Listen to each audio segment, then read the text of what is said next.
Hello मेरे प्यारे दोस्तों, कैसे हो आप सभी। तो दोस्तों आज थर्मोडायनामिक का मैं नेक्स्ट वीडियो लेके आया हूं और बहुत इंपॉर्टेंट टॉपिक है। जो टॉपिक का नाम है हीट इंजन। दोस्तों पहले ये 12 के सिलेबस में नहीं था, ये न्यू अपडेट हुआ है। अभी नया इस सिलेबस को, इस टॉपिक को ही ऐड किया गया है। थर्मोडायनामिक ये जो टॉपिक है उसको नया ऐड किया और इस टॉपिक के अंदर, इस चैप्टर के अंदर हमें हीट इंजन ये नया टॉपिक दिया हुआ है दोस्तों।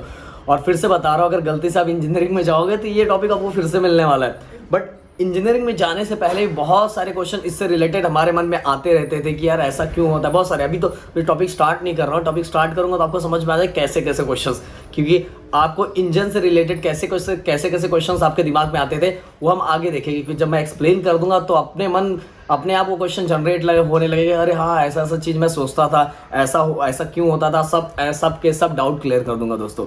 तो टॉपिक स्टार्ट करता हूँ। टॉपिक स्टार्ट करने से पहले मैं बताता हूँ हीट इंजन क्या होता है दोस्तों। चलो जिसको पता है फटाफट कमेंट्स लिखो कि हीट इंजन क्या होता है। Heat engine are the device which is transform heat energy into mechanical work. Okay, heat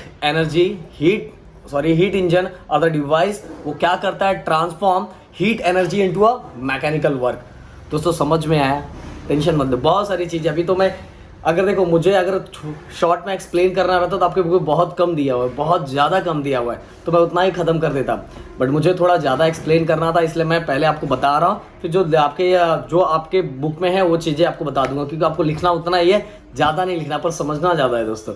okay, तो heat engines are the device which is transform, क्या ट्रांसफॉर्म करता है, heat energy into a mechanical work. Heat energy into a mechanical work. एक बार और ध्यान से सुनना, और फिर से बोल रहा हूँ, फिर इसके बाद मैं आगे धीरे धीरे जो चीज़ें मुझे बतानी है मैं बताऊंगा। Heat engines are the device, एक तरह का डिवाइस है जो क्या करता है, हीट एनर्जी को ट्रांसफॉर्म करता है, कन्वर्ट करता है किसके अंदर, मैकेनिकल वर्क के अंदर।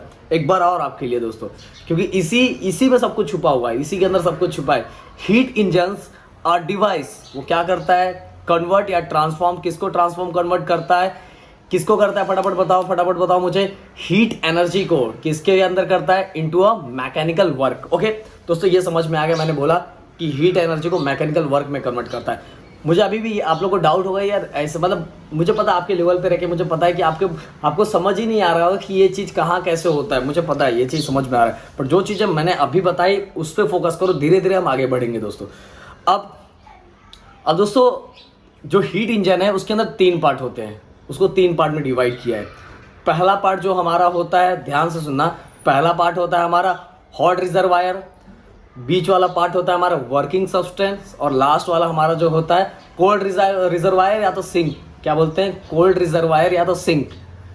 Hot reservoir, working substance, last जो है हमारा है कोल्ड रिजर्वायर या तो सिंक। ओके, ध्यान से सुनना, पहला जो उसको 3 पार्ट में, हीट इंजन को 3 पार्ट में डिवाइड किया। पहला है हमारा हॉट रिजर्वायर, ओके, या तो सोर्स बोलो या तो हॉट रिजर्वायर बोलो, source of energy, source of heat energy या तो हॉट रिजर्वायर। और जो बीच वाला है हमारा वर्किंग सब्सटेंस, और लास्ट वाला हमारा सिंक। ओके दोस्तों, सिंक बोलो या तो कोल्ड रिजर्वायर बोलो। ओके, ये 3 पार्ट है, 3 पार्ट में डिवाइड किया। अब दोस्तों होता क्या है, ध्यान से सुनना, होता क्या है, मैं आपके कार को लेके चलता हूँ। चलो आपके कार को क्योंकि आपको अब ऐसे समझाऊंगा तो ही समझ में आएगा, नहीं तो पता है मैं भी ऐसे देखता है ये क्या है हीट इंजन, कैसे बताता हूँ। आपका कार जो होता है, कार के अंदर जो इंजन होता है उसके अंदर जो फ्यूल बर्न होता है, क्या होता है, फ्यूल बर्न होता है। तो जो इंजन है वो हमारे लिए क्या होगा दोस्तों, बताओ, अब आपको क्लियर हो जाएगा, इसलिए मैंने पहले नहीं बताया।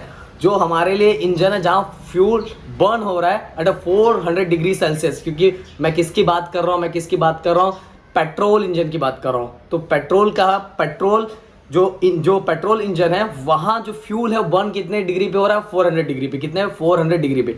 तो जो हमारा जहाँ वो बर्न हो रहा है, जहाँ फ्यूल बर्न हो रहा है, वो मेरे लिए क्या हो गया, हॉट रिजर्वायर या तो source of heat energy. Okay, फिर इसके बाद वो फ्यूल क्या होगा, वो जो एनर्जी, जो हीट एनर्जी है वो आगे बढ़ेगा, आगे बढ़ के वो वर्किंग सब्सटेंस पे आएगा। वर्किंग सब्सटेंस मतलब अपना पिस्टन, वो पिस्टन ऊपर नीचे होगा, जिसके कारण हमारा व्हील क्या होगा, रोटेट होगा। और दोस्तों जितनी एनर्जी वहां से आई है वो एनर्जी, कुछ एनर्जी मैकेनिकल वर्क करने के लिए यूज होगा, और बाकी एनर्जी कहाँ चली जाएगी, सिंक के थ्रू बाहर चला जाएगा। ओके, या तो कोल्ड रिजर्वायर, मतलब उन चीज़ों कोल्ड रिजर्वायर में कोल्ड रिजर्वायर को हीट रिजेक्ट किया जाता है, हीट जो एक्स्ट्रा हीट आ गया था उसको क्या किया जाता है, कम किया जाता है और बाहर कर दिया जाता है दोस्तों। ओके, तो ध्यान से सुनना फिर से अच्छे से, पूरा कॉन्सेप्ट को एकदम दिमाग में लगा। बहुत बहुत इंटरेस्टिंग टॉपिक है दोस्तों, अगर आप अच्छे से सोचना चाहोगे बहुत इंटरेस्टिंग टॉपिक है, बहुत सारे फैक्ट आपको मैं बताने वाला, बट ध्यान से सुनो। अगर मुझे टॉपिक ही खत्म करना रहता तो बस काफ़ी है, बस 15 मिनट काफ़ी है, पर मुझे थोड़ा और अच्छे से एक्सप्लेन करना है इसलिए मैं बता रहा हूँ। तो ध्यान से सुनना, हीट इंजन को कितने पार्ट में है, हॉट रिजर्वायर या तो सोर्स ऑफ हीट एनर्जी, फिर हमारा वर्किंग सब्सटेंस जहाँ वर्क होता है, देन हमारा सिंक या तो कोल्ड रिजर्वायर जहाँ हीट को रिजेक्ट किया जाता है, एक्स्ट्रा हीट को क्या किया जाता है, रिजेक्ट किया जाता है। वो हमेशा उसका टेम्परेचर नहीं बढ़ सकता। अब दोस्तों ये जो हॉट रिजर्वायर है इसकी खासियत है कि ये इसका जो टेम्परेचर हमेशा रहता है, हमेशा हाई रहता है, हमेशा टेम्परेचर क्या रहता है, हाई रहता है, हमेशा टेम्परेचर हाई रहता है। और ये जो कोल्ड रिजर्वायर है इसका टेम्परेचर हमेशा कम रहता है, टेम्परेचर क्या रहता है हमेशा, क्योंकि ये टेम्परेचर कम करने का ही काम करता है, हीट रिजेक्ट करने का ही काम करता है। अब कितना भी उसके अंदर हीट डाल दो पर क्या करेगा, उसको कम ही कर देगा।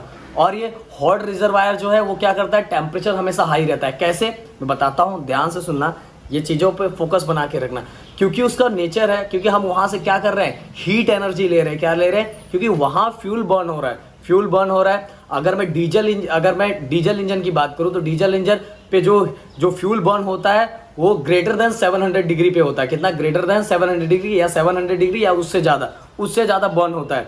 तो वहाँ जैसे एक फ्यूल का ड्रॉपलेट आया, वो बर्न हुआ, बर्न होने के बाद टेम्परेचर बढ़ गया, फिर इसके बाद उसकी जो एनर्जी थी वो हमारे पिस्टन के पास है, पिस्टन मूव हुआ, मैकेनिकल वर्क हुआ, फिर जो एक्स्ट्रा जो हीट एनर्जी बच गया वो सिंक में चला गया, सिंक में जाने के बाद उसको हीट रिजेक्ट किया गया, हीट रिजेक्ट करने के बाद या तो एग्जॉस्ट कर दिया गया, जो क्या बोलते हैं हमारे एग्जॉस्ट, मतलब बाहर कर दिया, उस हीट एनर्जी को क्या किया, जो एक्स्ट्रा हीट एनर्जी था उसको क्या किया, बाहर कर दिया गया दोस्तों।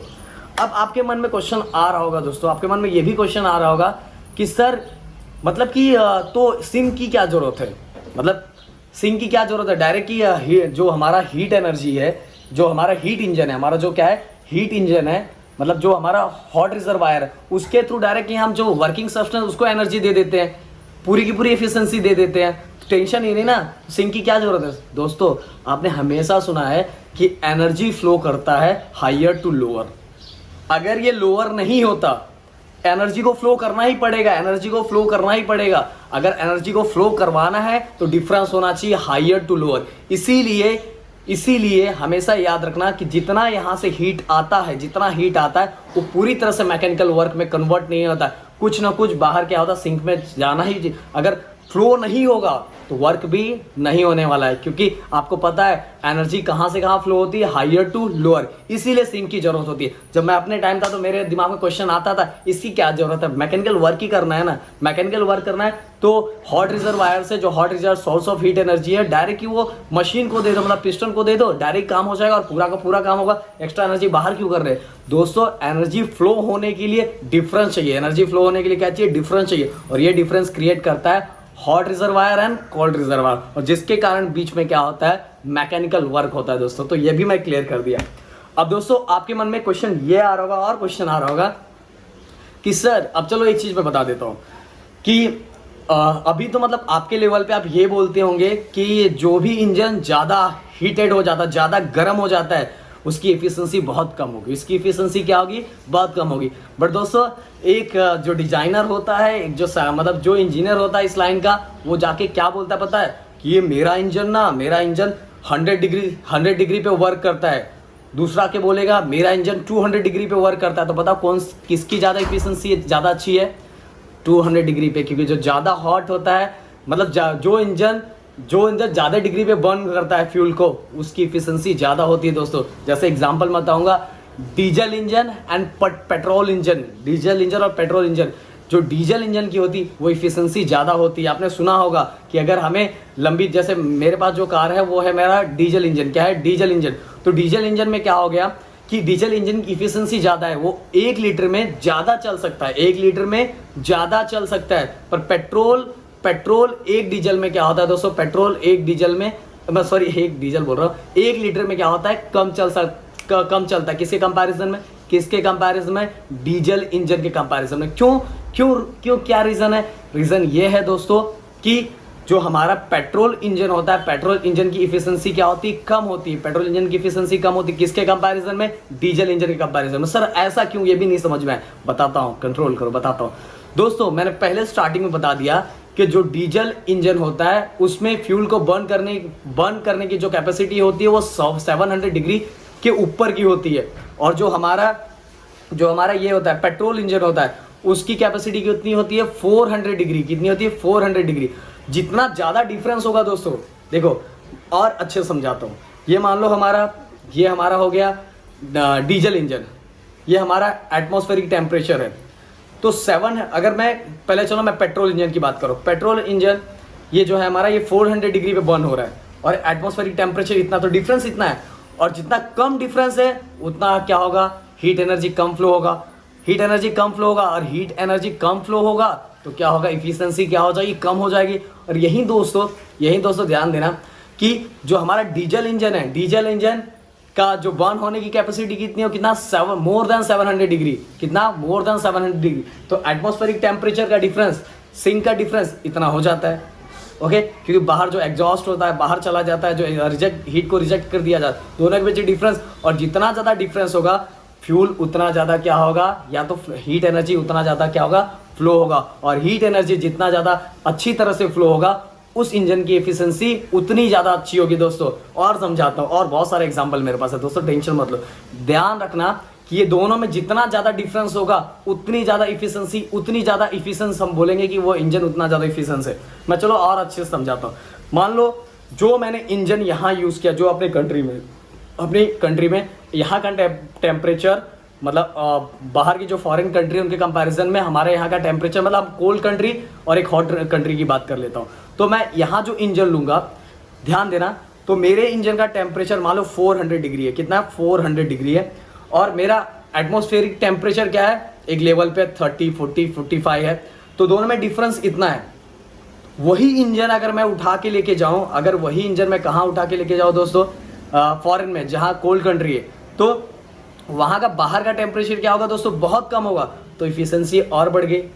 तो यही इंजन, क्योंकि टेम्परेचर वहाँ ऑलरेडी एटमॉस्फेरिक टेम्परेचर कम है, यहाँ एटमॉस्फेरिक, यहाँ ये टेम्परेचर ज़्यादा होना चाहिए, इंजन का टेम्परेचर ज़्यादा होना चाहिए, ये टेम्परेचर ज़्यादा नहीं होना चाहिए। कौन सा टेम्परेचर, एटमॉस्फेरिक टेम्परेचर, मतलब सिंक का टेम्परेचर ज़्यादा नहीं होना चाहिए। किसका टेम्परेचर ज़्यादा होना चाहिए, इंजन का टेम्परेचर। तो दोस्तों वही इंजन हमारे इधर उसकी इफिशिएंसी कम होती है, वही अगर हम कोल्ड कंट्री में लेके जाए तो उसकी इफिशिएंसी क्या हो जाएगी, बढ़ जाएगी। क्यों इफिशिएंसी बढ़ जाएगी, क्योंकि इंजन अपने 700 डिग्री पे ही वर्क कर रहा है, बट जो डिफरेंस है, जो दूसरे साइड का डिफरेंस है, जो फ्लो होने का डिफरेंस है, वो कम है हमारे यहाँ के कंपैरिजन में, जिसके कारण उसी इंजन की एफिशिएंसी कोल्ड कंट्री में क्या हो जाएगी, बढ़ जाएगी। और बताता हूँ, अब आपकी तरह बताता हूँ दोस्तों।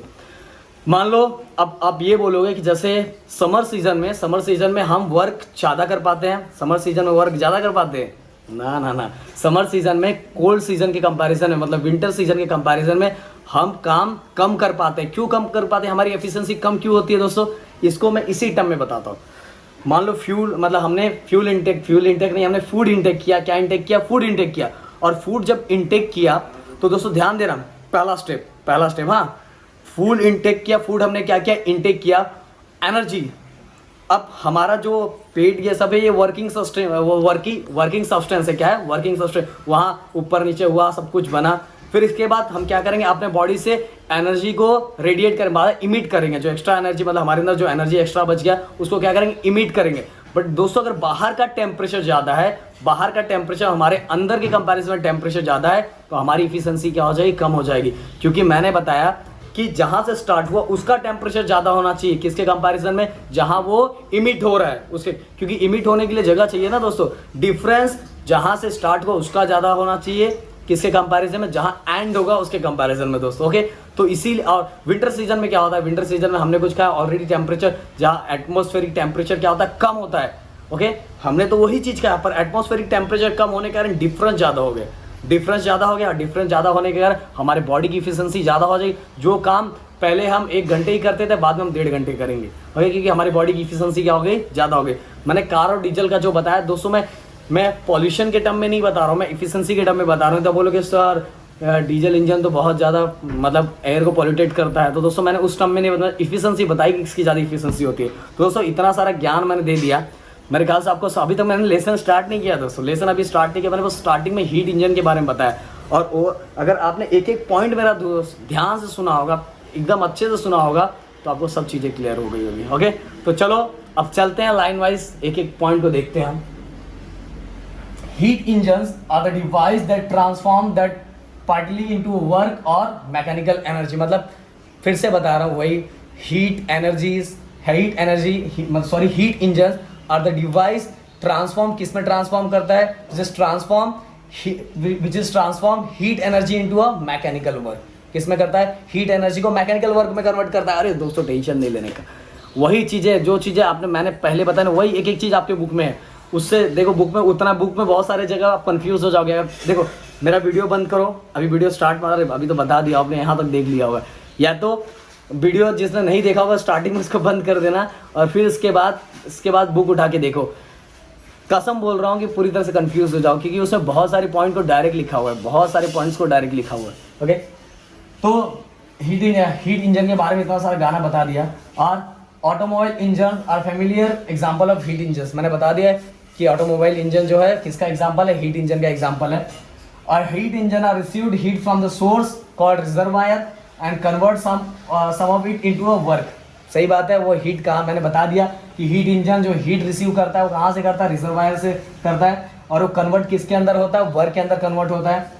All the heat absorb is not converted into work by heat engine, some heat is lost in the transform exhaust. मैंने सही बोला, जो हीट मिलता है, जो बहुत सारा हीट मिलता है, जो पूरा हीट मिलता है, आगे एक चीज़ और बताने वाले दोस्तों, इसको रफ करने के बाद, जो हीट किससे मिल रहा है, हॉट रिजर्वायर से मिल रहा है। किससे मिल रहा है, हॉट रिजर्वायर से मिल रहा है। जो हॉट रिजर्वायर से मिल रहा है या सोर्स से मिल रहा है, उसके ये चीज़ें याद रखो, जितना वहाँ से हीट एनर्जी मिल रहा है पूरा जैसे 100% पूरा वर्क नहीं होता।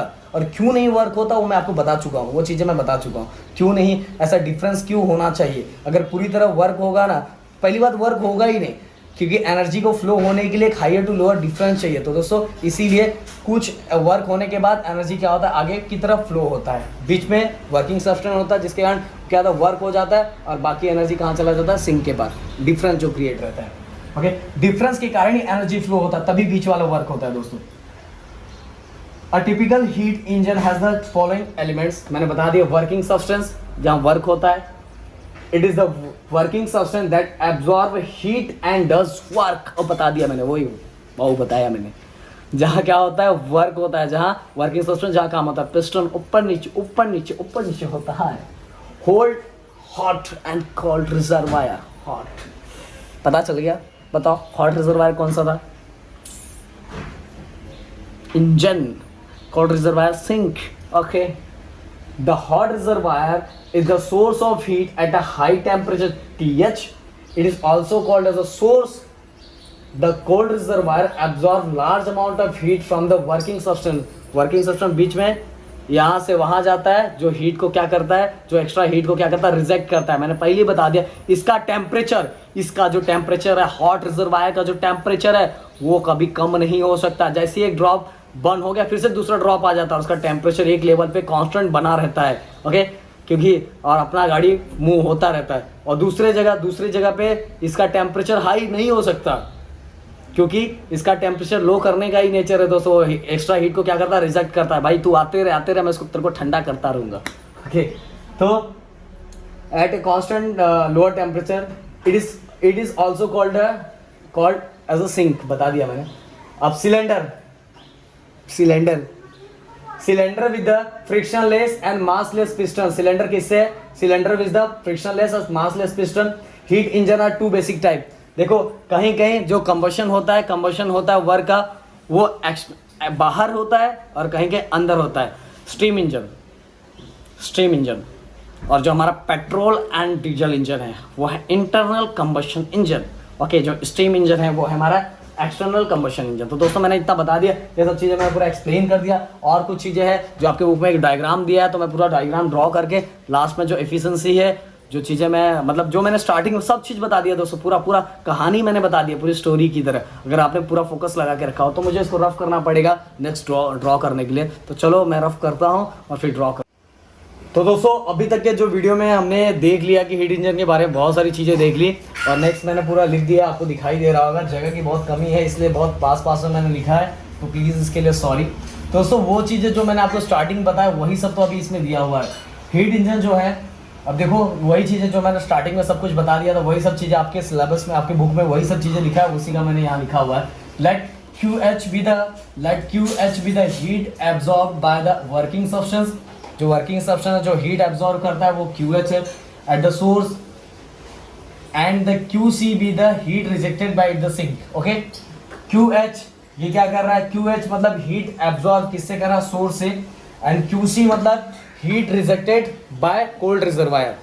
QH क्या मतलब हीट एब्जॉर्ब कर रहा है हॉट रिजर्वायर से, और QC मतलब क्या है, कोल्ड रिजर्वायर जहाँ हीट क्या हो रहा है, रिजेक्ट हो रहा है। Okay, let W be the work done by the working substance. W क्या है, वर्क डन। और दोस्तों खुद से आप आगे वाला देखने की जरूरत ही नहीं पड़ेगी आपको।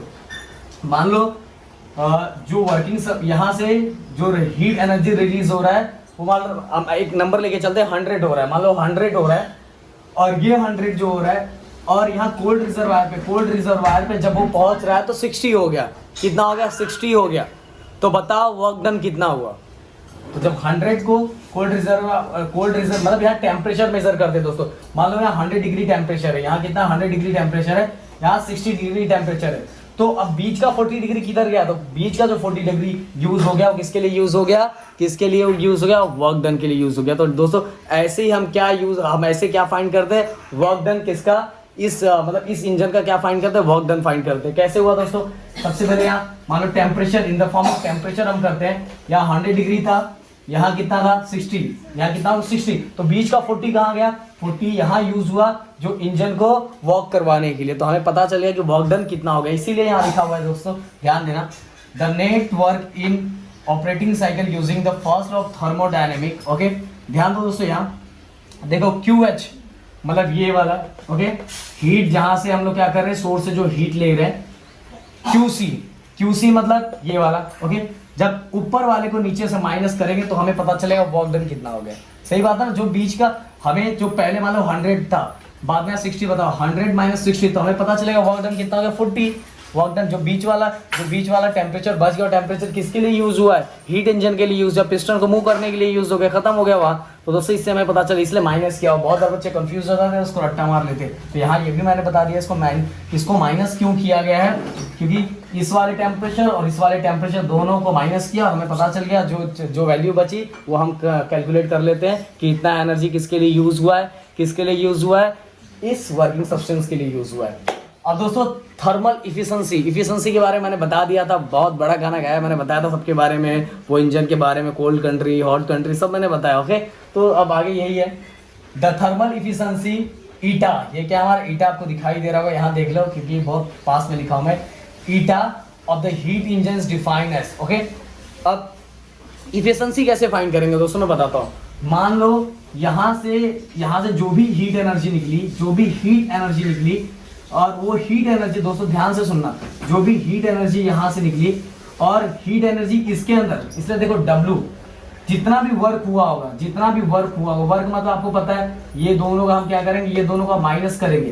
तो हीट एनर्जी का जो भी W होगा, मतलब जो भी माइनस करके जो भी हमें पता चलेगा कि इतना वर्क हुआ है, उस वर्क को एक्चुअल हीट कितना रिलीज हुआ था, हीट एनर्जी कितना रिलीज हुआ था, जब उससे डिवाइड करेंगे तो हमें पता चल जाएगा कि इस इंजन की एफिशिएंसी कितनी है, इस इंजन की एफिशिएंसी कितनी है, मुझे पता चल जाएगा दोस्तों। कैसे, हीट इंजन की एफिशिएंसी कितनी मुझे पता चल जाएगा दोस्तों। मैंने कैसे बोला, ये दोनों को हम माइनस करेंगे तो हमें क्या मिलेगा, वर्क, कितना वर्क हुआ। उस वर्क से जब हीट, जहां से हीट हॉट रिजर्वायर से जितना हीट लिया था, कि एक्चुअल हीट कितना लिया था और वर्क कितना हुआ, जब वो दोनों को डिवाइड करेंगे, वर्क और एक्चुअल हीट को मतलब डिवाइड करेंगे, तो हमें पता चलेगा कि हीट इंजन है उसकी इफिशिएंसी कितनी है। The thermal efficiency heat of the heat engine is defined as. तो हम इससे इसकी इफिशिएंसी क्या कर सकते हैं, निकाल सकते हैं, किसकी, थर्मल इफिशिएंसी, हीट इंजन की थर्मल इफिशिएंसी निकाल सकते हैं। कैसे निकाल सकते हैं, टोटल वर्क कितना हुआ है और एक्चुअल हीट कितना उसने लिया था, जब दोनों को डिवाइड करेंगे तो भी पता चलेगा इफिशिएंसी कितना अच्छा इंजन चल रहा है। ओके, अब आगे चलते हैं दोस्तों हम, द थर्मल इफिशिएंसी। अगर मान लो ऐसा एक आपको क्वेश्चन में छोड़ के जाता हूँ, एक क्वेश्चन में आपको ये छोड़ के जाता हूँ, कमेंट्स में जरूर लिखना, हो सकता है बता ही दूँ। चलो अगर QC जो मान लो यहाँ से जितनी एनर्जी, ये भी आंसर मैं दे चुका हूँ, यहाँ से हीट एनर्जी जितनी भी रिलीज हो रही है पूरा किसके लिए यूज हो जा रहा है, इस वर्किंग सब्सटेंस के लिए यूज हो जा रहा है दोस्तों, वर्किंग सब्सटेंस के लिए यूज हो रहा है। तो यहाँ कुछ एनर्जी, तो ये क्या हो गया 0, ये क्या हो गया 0, तो QH अपॉन ये QH अपॉन QH, तो 1 क्या देखो, QH कैंसिल हो गया, इफिशिएंसी की वैल्यू क्या आ गई 1, इफिशिएंसी की वैल्यू क्या आ गई 1। दोस्तों ध्यान से सुनना, बहुत इंपॉर्टेंट चीज बता रहा हूँ। देखो ये हमारी इफिशिएंसी, ओके। अब मान लो यहाँ मतलब जितना मैंने हीट एनर्जी दिया, पूरी हीट एनर्जी यूज हो गया वर्किंग सब्सटेंस के लिए। किसके लिए यूज हो गया, वर्किंग सब्सटेंस के। यहाँ कुछ पहुंचा ही नहीं, तो ये क्या हो जाएगा 0, ये क्या हो जाएगा 0, ये बचेगा QH अपॉन QH, जैसे मैं लिख रहा हूँ, तो दोनों कैंसिल होकर क्या बचेगा 1। तो ऐसे हीट इंजन की इफिशिएंसी क्या हो जाएगी, थर्मल इफिशिएंसी क्या हो जाएगी 1। बट दोस्तों ऐसा पॉसिबल ही नहीं है। मैंने क्यों आप बोला था डिफरेंस होना जरूरी है, जहां यहाँ से जितना हो गया तो यहाँ से यहाँ, अगर जब हॉट से कोल्ड की तरफ जब हीट एनर्जी फ्लो होगा तभी बीच में वर्क होने वाला है। तो किसी भी इंजन की इफिशिएंसी 1 से कमी होती है, क्या होती है 1 से कमी होती है। दोस्तों ये लिख के रख लो, मैंने प्रूफ करके बता दिया, यहाँ प्रूफ करके भी मैंने बता दिया। पहले मैंने आपको ऐसे बताया, फिर ये भी बता दी कि ऐसा पॉसिबल ही नहीं है, ऐसा पॉसिबल नहीं है, ओके। अब थर्मल इफिशिएंसी डीजल इंजन की ज़्यादा है कि पेट्रोल इंजन की ज़्यादा, ये भी बता चुका हूँ मैं आपको। अब आगे द थर्मल इफिशिएंसी, फिर से the thermal efficiency is the ratio of the work done by the working substance and the amount of heat absorb by it, okay. Thermal efficiency मतलब W मतलब वर्क डन कौन कर रहा है, working substance, and QH मतलब क्या होता है, amount of heat absorb by it, जो हॉट रिजर्वायर से जितना अमाउंट ऑफ हीट एब्जॉर्ब किया था, ओके दोस्तों। अब एकदम सिंपल सा भाई, QH डिवाइड करेंगे तो यहाँ क्या बचेगा 1, क्या QH है, दोनों को मैंने QH डिवाइड कर दिया, चलो ऐसे बता, ऐसे इधर QH QC QH, ओके, ये कैंसिल हो गया, क्या बचेगा 1 minus QC upon QH, okay दोस्तों। हीट को आप मेजर करते हैं टेम्परेचर के फॉर्म में, किस फॉर्म में मेजर करते हैं, टेम्परेचर। इसीलिए कभी कभी आपको यहाँ T minus TC upon TH भी लिखा हो, हाँ TC माइनस TH भी लिखा हो, तो इसमें कंफ्यूज मत होना, दो सबका मतलब एक ही है। 1 माइनस हीट को मेजर किया जाता है टेम्परेचर में, इसलिए बहुत जगह लिखा रहता है 1 माइनस, जब मैं इंजीनियरिंग में पढ़ा था तो उसमें ऐसे ही लिखा था 1 minus TC upon TH, okay. अब दोस्तों ध्यान देना, अगर इफिशिएंसी ज़्यादा रखना है, इफिशिएंसी मतलब बहुत अच्छा, कार की इफिशिएंसी बहुत ज़्यादा रहना चाहिए, तो यहाँ क्या होना चाहिए दोस्तों, इसकी वैल्यू क्या होनी चाहिए, इसकी वैल्यू ज़्यादा होना चाहिए। किसके कंपैरिजन में, देखो इसकी वैल्यू मतलब इसकी, ओके। यहाँ ये देखो, वैसे तो मैंने पहले बता दिया, अभी इस फॉर्म में बता रहा हूँ, मैथमेटिकल फॉर्म में बता रहा हूँ मैं। देखो इसकी अगर ज़्यादा रहा तो ये वैल्यू क्या होगी बड़ी, और इसकी इफिशिएंसी क्या होनी चाहिए, मतलब इसका हीट क्या होना चाहिए, कम होना चाहिए, जो हीट इसने लिया कोल्ड रिजर्वायर से। अगर ये बड़ा है और ये छोटा, तो डिवाइड करने का छोटा नंबर मिलेगा, और जितना छोटा नंबर मिलेगा 1 से माइनस करेंगे तो ये वैल्यू क्या हो जाएगी बड़ी। ऐसा, इसलिए इफिशिएंसी अगर हमें ज़्यादा करना है तो हमें हॉट रिजर्वायर से जो हीट मिल रहा है उसकी वैल्यू क्या होनी चाहिए, ज़्यादा होनी चाहिए। इसकी मैंने बताया था ना, स्टार्टिंग वैल्यू क्या होनी चाहिए, ज़्यादा होनी चाहिए, एंडिंग वैल्यू क्या होनी चाहिए, कम। तो ये वैल्यू ज़्यादा होनी चाहिए compare to this value, okay. तो दोनों को डिवाइड करेंगे तो क्योंकि नीचे का वैल्यू बड़ा होता है तो वैल्यू क्या मिलता है, छोटा मिलता है, और छोटी वैल्यू को जब 1 से माइनस करेंगे तो हमें वैल्यू क्या मिल जाएगा, बड़ा, ओके। इफिशिएंसी हमें क्या मिल जाएगी, ज़्यादा। तो इन शॉर्ट आपको ये समझना है, इसकी वैल्यू क्या होनी चाहिए ज़्यादा, ये जो QH की वैल्यू होनी चाहिए ज़्यादा, और इसकी वैल्यू क्या होनी चाहिए कम, ओके। तो सॉरी, और थर्मल इफिशिएंसी कोई यूनिट नहीं होती दोस्तों, ये डायग्राम मैंने बता दिया। और दोस्तों मेरे ख्याल से मैंने इस पर बहुत टाइम लिया, अब देख लेना, पढ़ोगे तो आपको बाकी जगह पता चल जाएगा कि कितना क्या क्या एक्सप्लेन किया जाता है। जितना बुक में उतना एक्सप्लेन किया जाता है, मैंने पूरी तरह से दोस्तों एक एक छोटी छोटी चीज़ें आपको एक्सप्लेन की, प्लस नोट दिया। तो आज का ये मेरे लिए, ये टॉपिक मुझे बहुत अच्छा लगता था, और ये टॉपिक जब मैंने देखा था कि बोलो अरे यार इस सिलेबस में ये टॉपिक है, बहुत मज़ा आएगा। और सच में ये इस टॉपिक में मुझे ऑलरेडी बहुत मज़ा आया, पता नहीं आपको मज़ा आया कि नहीं आया। कमेंट्स ज़रूर करना कि आपको कुछ चीज़ें नई पता चली क्या, कुछ चीज़ें कि 12th के लेवल पे, मैं आगे लोगों की बात नहीं कर रहा हूँ, 12th के लेवल पे आपको कुछ चीज़ें नया पता चला। अगर पता चला तो प्लीज़ एक कमेंट्स करना प्यारा सा, एंड वीडियो को लाइक करें, एंड चैनल को सब्सक्राइब करें, एंड दोस्तों के साथ जरूर शेयर करना, चीटिंग नहीं करना। चलो बाय बाय, टेक केयर, जय हिंद।